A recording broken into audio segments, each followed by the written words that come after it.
Hey guys, 7th here.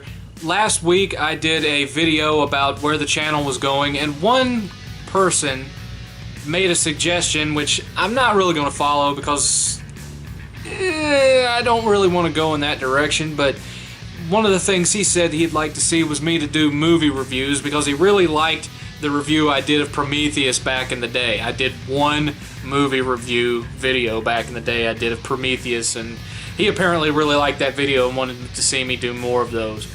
My heart's not really in it, but I am going to review a DVD today.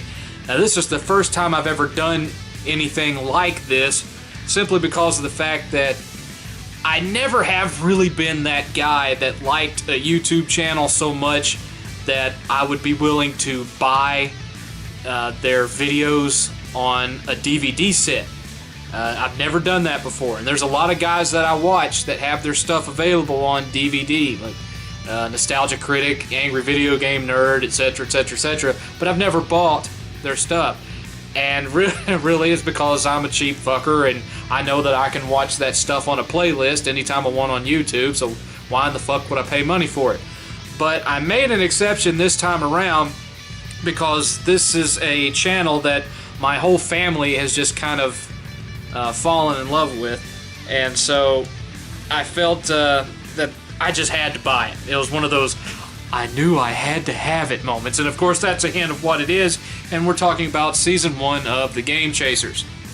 This is The Game Chasers Season 1 DVD set, and this is their remastered version. It used to have a different cover than this, and not a remaster, but a re-release, and so of course it looks like a black box NES game, and it's got a little picture, if you look close, of Jay in his Tigger suit on the side.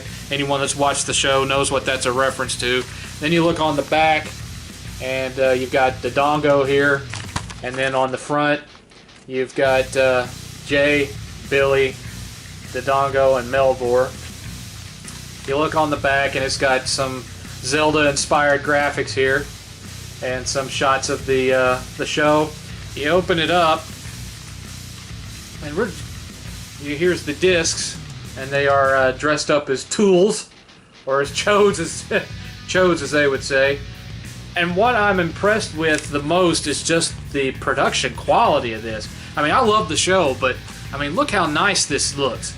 You know, the production value of it is just amazing. It looks really good on the shelf, and the discs, you know, when you look at them, it's not like something that somebody burned at their house. You know, it's an actual production quality DVD. It's not a DVD-R where you can see the burn lines on it and stupid shit like that. This is a professionally done set. It looks just as good as something that you would go to Best Buy and pick up at Best Buy.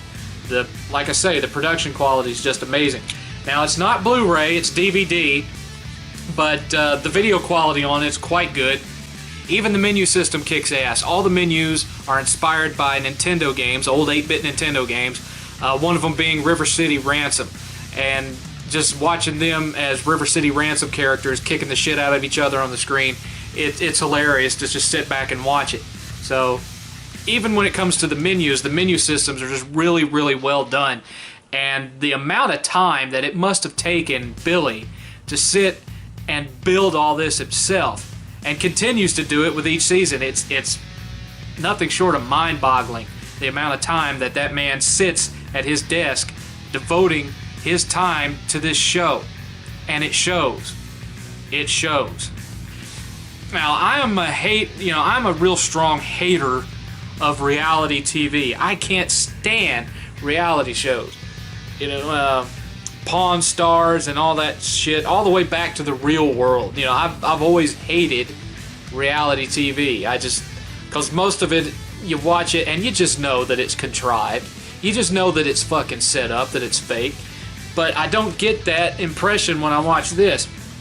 I mean, it's done in the style of American Pickers, and they make no reservations about admitting that was what inspired them to do the show, was an American Pickers about old video games, since that was something that they did in their spare time anyway. But there's something about this show that elevates it for me and for my family above your typical reality show crap. Now, they have been accused of planting games so that it would look like they found rare stuff. It's bullshit. Look how many episodes they have where they don't really find anything more than a $20 uncommon. There's a lot of episodes where they don't find anything that's super rare. Now, if they were willing to plant a game once, you'd think they'd be willing to plant a game for every episode, or at least a large majority of them. They haven't planted shit. What you see on the screen is what happened. I know because I've run into games that were marked ultra cheap, and I just couldn't believe that they were marked that way, and just kept my mouth shut as I went to the cash register, picked it up, and walked out the door, still in shock of how cheap I got a given game. Hyperstone Heist on Genesis is one example.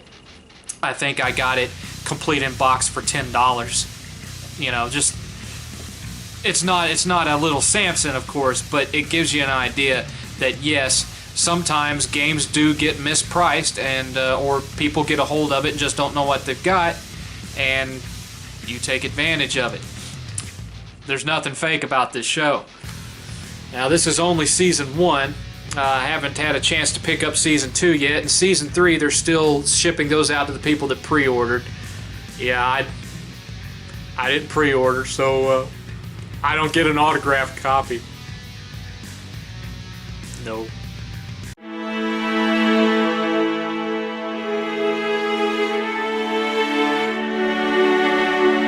It's just it's a show that we find ourselves. It's kind of like the go-to for when we can't find anything else we want to watch. We'll just go back and rewatch the Game Chasers. And with this one, another thing that's really impressed me on this is the amount of additional content that comes with it. Now, this second disc, the first disc is primarily the season 1 with the commentaries, and the commentaries alone are hilarious because it's all dick and fart jokes and bickering back and forth, and what you would expect from them. This disc 2, is where the majority of the extra stuff is, and there's an entire feature-length documentary that's about the making of the first season, and that's really fascinating because it shows where they got started as far as learning how to be documentary filmmakers and whatnot, early projects that didn't go anywhere, and how that kind of segued into the whole Game Chasers, and just the whole history of the show, and compacted into this one documentary. And then there's bloopers and extended deleted scenes. There's a lost episode that was never aired, for lack of a better word. There's just a whole lot of added material on here, and of course they've got some hidden stuff. Some of it is pretty well hidden, some of it not so much. I mean, if you're a fan of Konami NES games, you ought to be able to figure out what at least one of them, what the secret is, you know. Hope that didn't spoil anything for anybody. But overall, and it was only $15. That's the other thing. Season 1 was only $15. It's $15 very well spent. We've already watched all the way through it once. Then I watched it all the way through for the commentaries. And yeah, in fact, this even has some of the. Let me see here. Yeah, the story of season 1, making of featurettes, outtakes, deleted scenes, never before seen lost episode, audio commentary, exclusive interviews.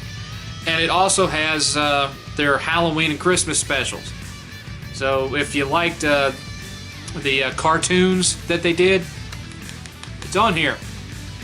It's a very, very good set. When the family eventually makes it to Retropalooza, which we're hoping is going to happen in 2017, that all depends on the money. When we make it there, I'm going to be bringing this with me so I can get it signed. But in any case, I can't recommend it highly enough. If you got $15 lying around and you're into retro gaming, this is the best retro gaming show on YouTube, period. It doesn't get any better than this. You need to pick it up. And no, they didn't pay me to do this. I did this all by myself because I like the show. This is 7th.